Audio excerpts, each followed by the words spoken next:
Enquanto você ouve suas músicas e podcasts favoritos, deixa eu te perguntar, você já sabe da novidade do ano? Chegou a nova Fiat Titano. A nova picape da Fiat faz bonito nos terrenos mais desafiadores. Performance com motor turbo diesel 4x4 e câmera 360 graus off-road, que ajudam você a ultrapassar qualquer obstáculo. Sem falar que ela tem a maior caçamba da categoria. Tá esperando o que para conhecer? Nova Fiat Titano, chegou a sua vez de fazer história. Paz no trânsito começa por você.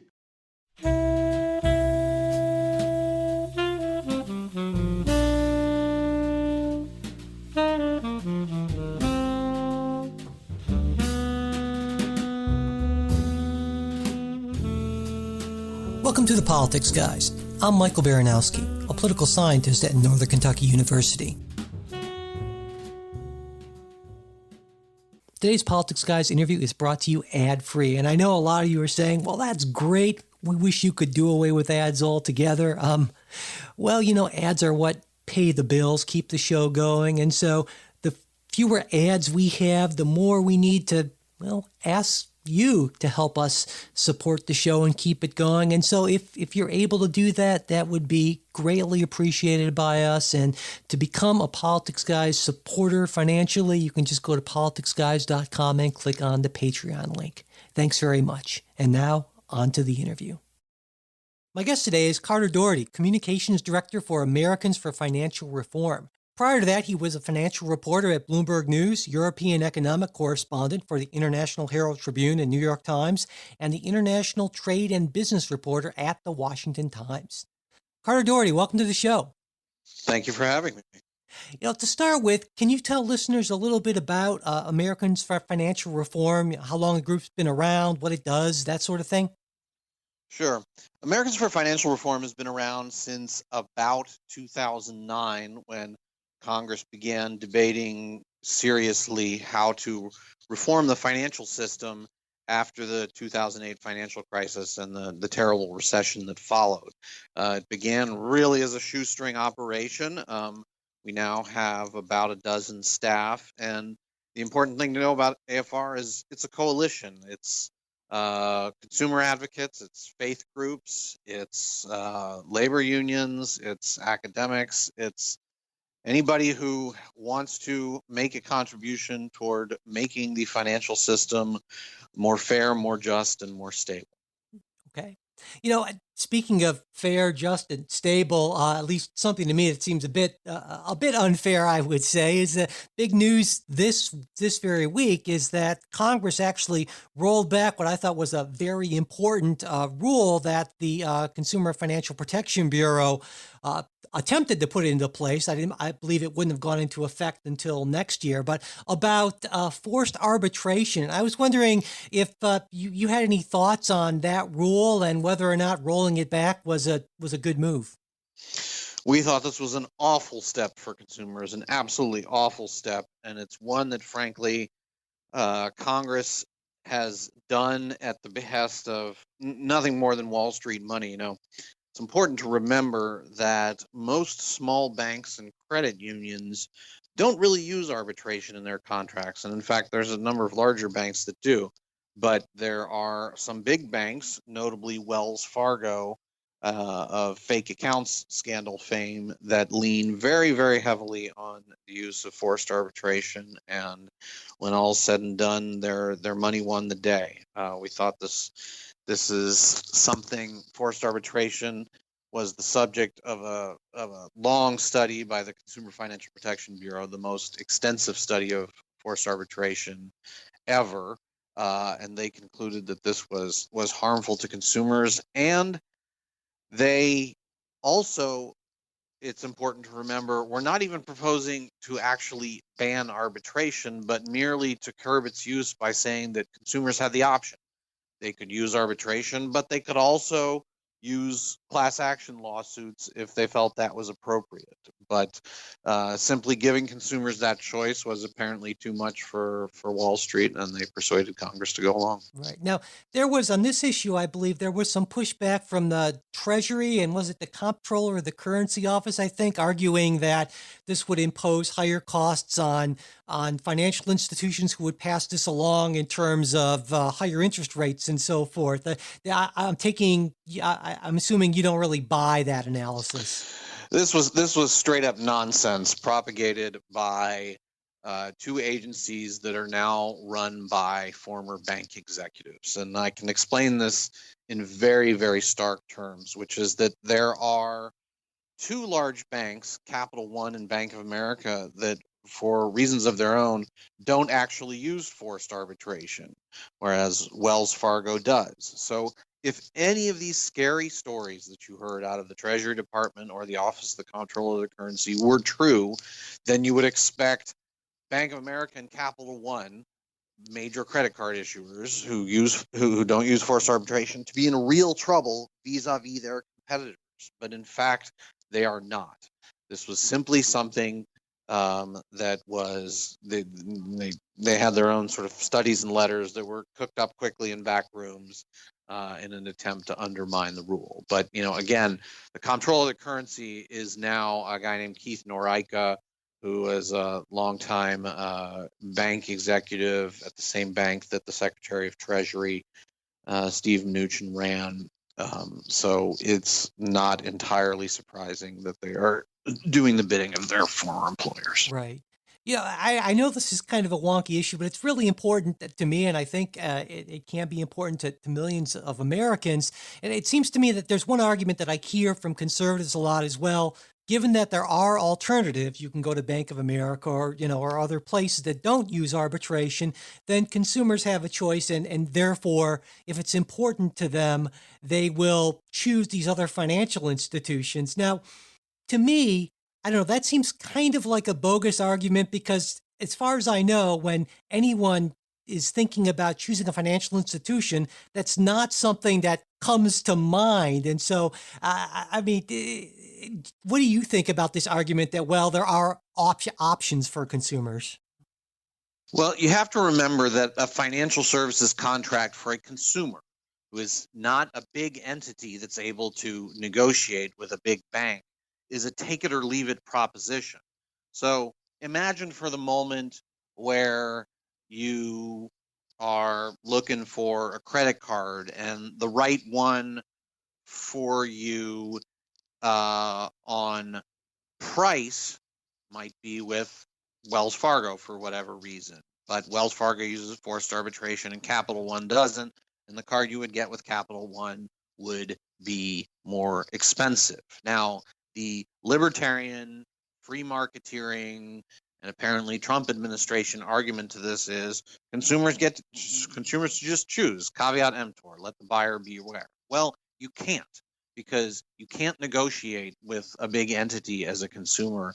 And what's more is, I think we lose sight of this if you're we can lose sight of how complicated our financial lives have become and what it takes as far as your background and your upbringing and your socioeconomic status to appreciate the different options that are being offered or in some cases forced upon you. These are non-trivial, complicated decisions, and it is not wrong to say that from time to time regulators step in to simplify these things or to simply ban certain practices that have a documented record of being harmful to consumers. Right, absolutely.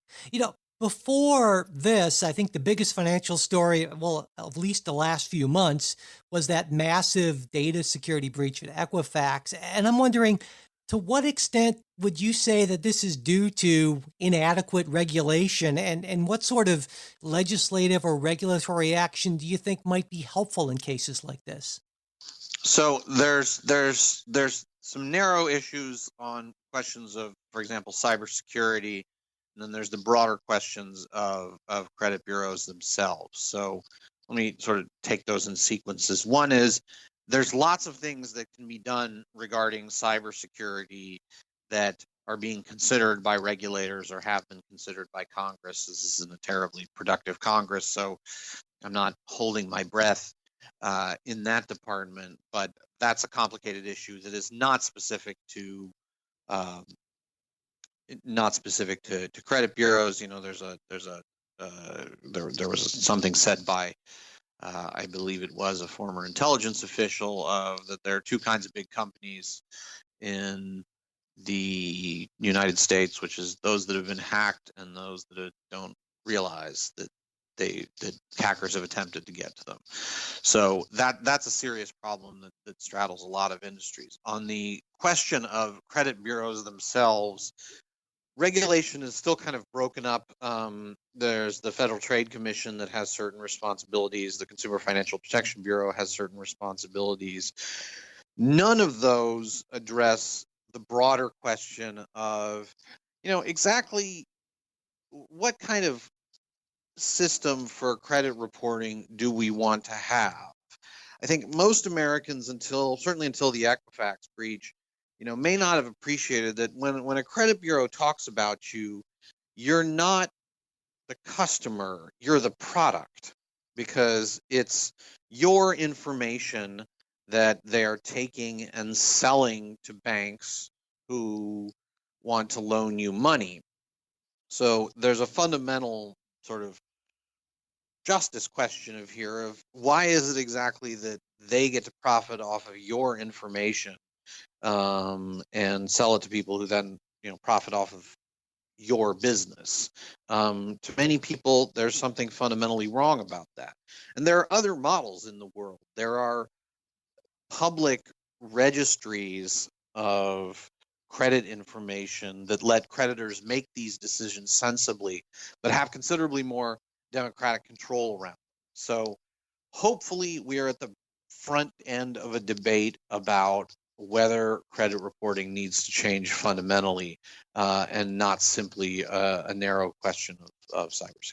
Right. And one of the big problems, right, is that you can't simply opt out of this system. And I think there were some people who wanted to do that, but they found that you can't just simply call up Equifax and say, stop tracking me or let me know, something along those lines. It's not That's possible. exactly right. And, you at times consumers have also found it difficult to simply call up Equifax and say, hey, you say that I took out this loan and didn't pay it back.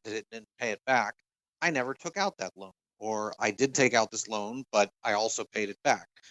Errors on credit reports are very, very hard to get corrected for many consumers, and it's a source of vast complaints by consumers to the Consumer Financial Protection Bureau. Yeah. You mentioned that AFR has been in existence since just after actually the financial crisis. And so I wanted to talk about that because, it's been almost a decade, but it seems like we're still feeling, I would argue, some of the effects of it today. And so what would you say? What would you say were the main issues that you saw, the main causes of that? And to what extent would you say that they were addressed legislatively, especially in the Dodd-Frank legislation of 2010? Well, first of all, let's take the point that you made in the front end of your question about the financial crisis and the recession still being very much an issue. The Great Recession, as it's now become known, actually started, we know in retrospect, in December 2007. So we are 1 month away from 10 years of the Great Recession. And it's only relatively recently that we've gotten back to a low-ish unemployment rate, but nevertheless with still serious problems with wage stagnation, especially at the lower end of the spectrum, and millions of Americans who went through the searing process of losing their home, of living in this state of incredible financial insecurity, and of getting back into the workforce but not making as much money as they used to, and a generation really that entered the workforce and we know from studies will not earn as much over their lifetimes because they started out at such a rough period of time. So don't let anyone tell you that to paraphrase William Faulkner, the past is past. It's not past, and this was a terrible experience. I would add that it was also heavily tilted toward lower income groups and of course communities of color in this country, and this is not something that will soon be forgotten. And I really would stress to your listeners that we need to bear this in mind, that redeeming this time, the crisis and afterwards, is the work of a generation rather than a decade. So that having been said, that and I having stood proudly on my soapbox, I will say that Congress made important strides toward making the financial system, in particular, safer and in some respects fairer. But we still have a long way to go. Now, safe can be measured in a lot of ways, but one particular measurement is that banks are better capitalized, that they have better ways to absorb losses in the future. Fair is the existence of a strong Consumer Financial Protection Bureau that has obtained roughly $12 billion in relief for about 29 million Americans in its short history. Fair is that there are now standards for underwriting mortgages that did not exist before the crisis. Fair is that you can't change the way a business is incorporated and escape regulation to write shoddy mortgages. More transparent is an important one as well. It's a little wonkish, but it's important that things like complex derivatives markets have considerably more transparency to them. I could go on, but that in broad brush is what Dodd-Frank got right.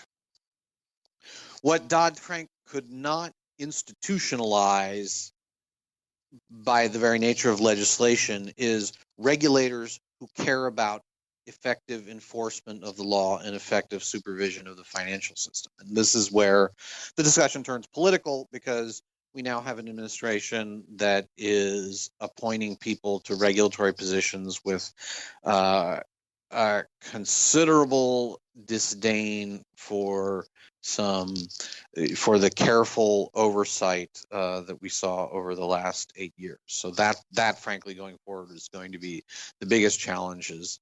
There are other legislative agendas that we can talk about, but I think that's the most urgent question. Well, you mentioned a lot of things that Dodd-Frank got right. I'm wondering, was there anything that, significant that you feel wasn't addressed that really should have been addressed? Well, from our perspective, there are things like bringing the financial system into a fairer and more just tax system. For example, you may have heard discussions from time to time about a financial transaction tax. That's something we think that is desperately needed for the financial system, so that we can discourage the kind of short-term speculation that tends to make markets unstable, but also more broadly for making the tax system more just. There's the question of things like the so-called carried interest loophole, and now with the big tax cut bill that's being considered in Congress is the taxation of pass-through entities. Somewhat technical terms here, but in a broader sense, they're about making sure that Wall Street pays its fair share like the rest of us. Right. Some people say that all of this regulation really is unnecessary, and that all we really need to do is to kind of curb that risky behavior of financial institutions that seem to be such a big part of the crash, would be to just pass legislation that essentially forbids government bailouts. And it seems like both the left and the right are against bailouts of financial institutions. So what do you think about this idea?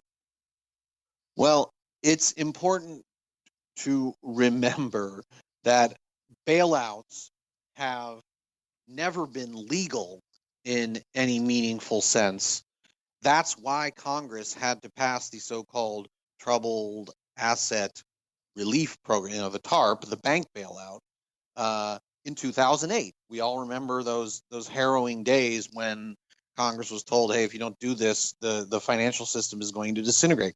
Bailouts were illegal. Congress passed a law making them possible, and President Bush signed this into law.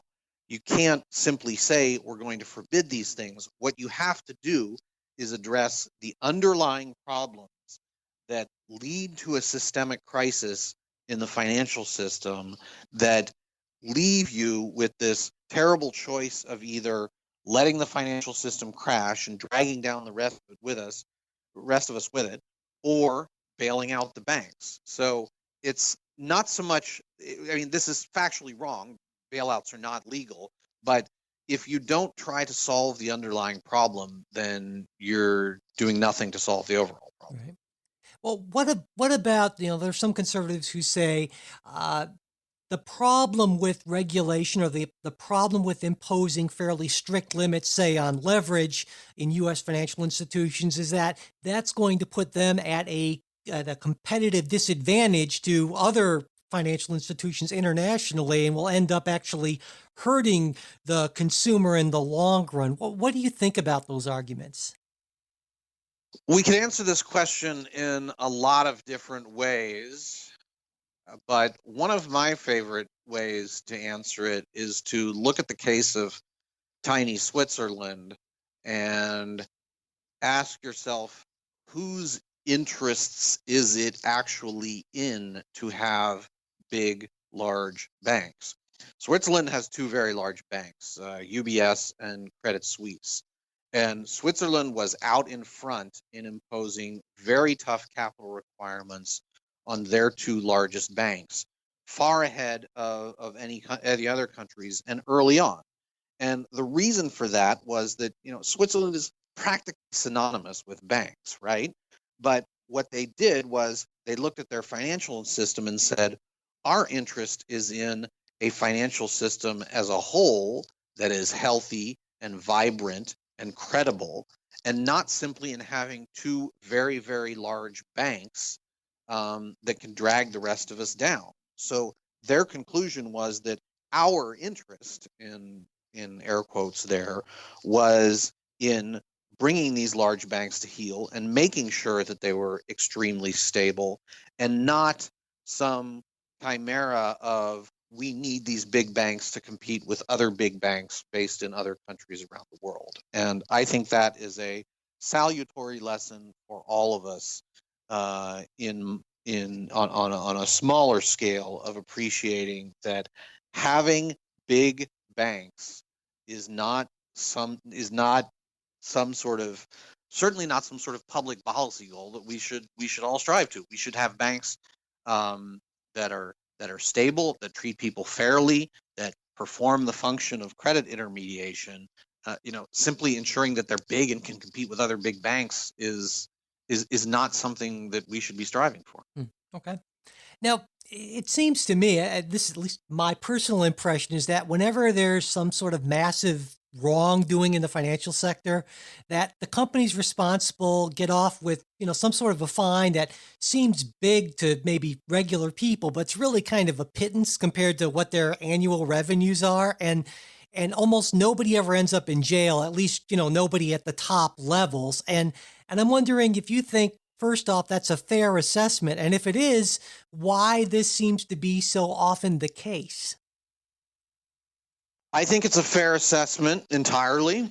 I think you can ask a lot of questions about how this has come to be the case.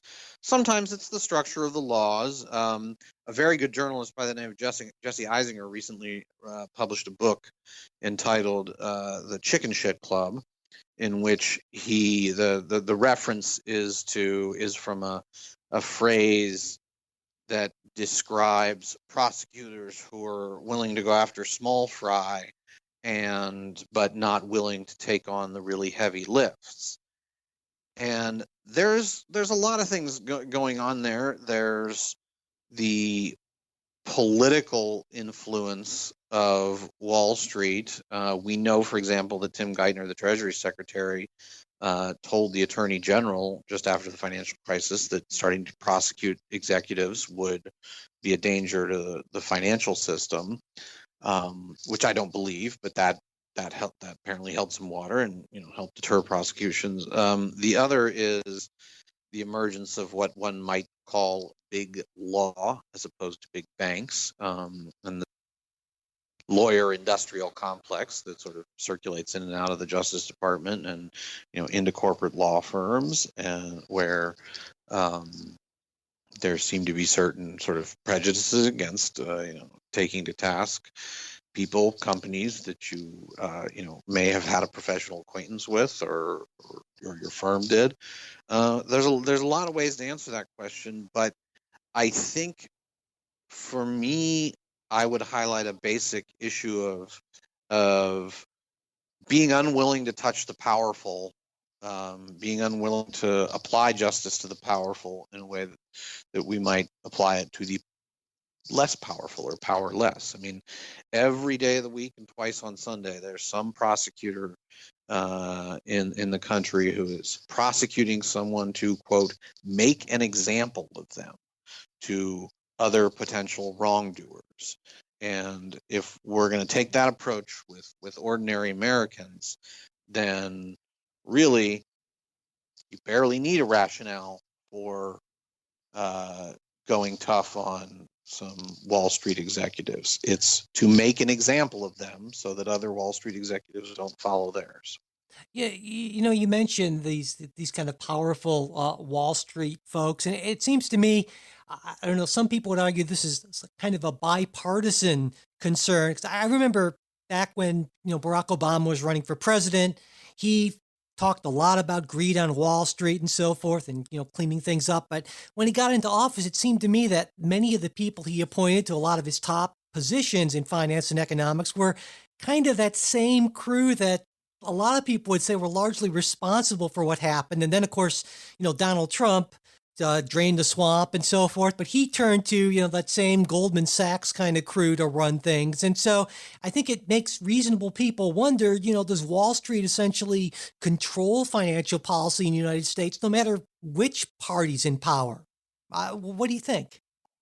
Well, I think above all, it's important to appreciate the degrees here. Was an organization like AFR happy with the number of sort of Wall Street oriented people who were in positions of responsibility in the Obama administration? No, of course not. But the Obama administration, President Obama, signed Dodd-Frank into law. So this was a place there was a heavy tilt toward Wall Street experience in the administration, and that certainly affected decision making. But there was a vibrant debate when President Obama was in the White House about what do we do about Wall Street? How much do we do? There was room to maneuver here. In the current administration, we have a blanket handover of the administrative and regulatory apparatus to the very industry that that got us into this mess. So while you will not find us unwilling to criticize some of the appointments of the Obama administration, we got to keep into perspective of what we're facing and, frankly, what we're facing today. The Obama administration history, we now have to deal with a different one, and it's orders of magnitude worse. Yeah. Well, I'm sure that one thing that that AFR is definitely opposed to is Republican action they're Republicans who would like to limit the power of the Consumer Financial Protection Bureau, which to me is one of the best things that came out of Dodd-Frank. But one point that conservatives make about CFPB is that it's far too politically unaccountable and that there needs to be more political control on it, or maybe that it even needs to be abolished. And so I'm wondering if you think that Republicans have any sort of a reasonable point about the lack of political accountability in CFPB. No, I don't, and for a simple reason, which is this never became a problem until there was an agency defending consumers that Wall Street hated. Let's not forget that the agency we just spoke of, the Office of the Comptroller of the Currency, which regulates the big national banks in this country, is run by a single director, has its own dedicated funding stream. CFPB took from various ideas of how to structure a regulator and put them into, a strong regulator on behalf of consumers. And this never see these various aspects of public policy never seemed to be a problem until you had an agency defending consumers. So I think a lot of it is just nonsense. Do you think that Republicans will succeed in limiting the power of the CFPB here in the near future? That's a big question we could talk about for a long time. What I will say is that this is an agency that's been incredibly successful in its mission. I mentioned the $12 billion in relief for 29 million Americans, and above all, its mission is popular across regions, across demographics, across parties. So there is simply no reason to believe that this will be remotely popular. Limiting power can come in different forms, but a lot of CFPB is written into the law. The law can't be changed without an act of Congress. So we will fight tooth and nail to ensure that this continues to be a strong regulator on behalf of consumers. Now, you mentioned previously Trump appointments. Now, I believe, right, that Rob Cordray, the director of CFPB, his term ends fairly soon, right? So President Trump will have the opportunity to appoint his successor. And so that's correct, right? And I would imagine he would appoint somebody who's not quite as strong of a consumer advocate, right? His term ends next year, and we don't exactly know whether he might leave early or whatnot. But once again, there's a moment in time where the administration would have to nominate somebody or possibly put somebody into an acting position, and there will be a debate about whether this is an appropriate selection. It would have to be confirmed by Congress. So let's not get ahead of ourselves here. All right. Well, I know we're out of time. So with that, we will close. Carter Doherty, thank you so much for taking the time to talk with me today. My pleasure. That's it for this Politics Guys interview. Thanks for listening. We hope you like what you heard. Listener support is a huge help to us, and we really do appreciate it. So if you're interested in joining our great group of Politics Guys supporters, you can do that by going to politicsguys.com and just clicking on the Patreon link you'll see there. And if you want to support the show without spending anything at all, it's really helpful if you can share this episode with your friends and followers and pass along our new show posts and tweets that we put up on Facebook and Twitter. Also, leaving reviews and ratings of the show on iTunes really is helpful as well. And if you want to get in touch with us, you can do that by writing us at mail@politicsguys.com. Also, there's our Facebook page where you can message us and where we post stuff throughout the week. That's at facebook.com/politicsguys page. We're also on Twitter @politicsguys. The executive producers of the Politics Guys are Michael Baranowski, Jay Carson, Trey Orndorff, and Bruce Johnson. Today's show was produced by Michael Baranowski. We'll be back with a new show on Saturday. We hope you'll join us.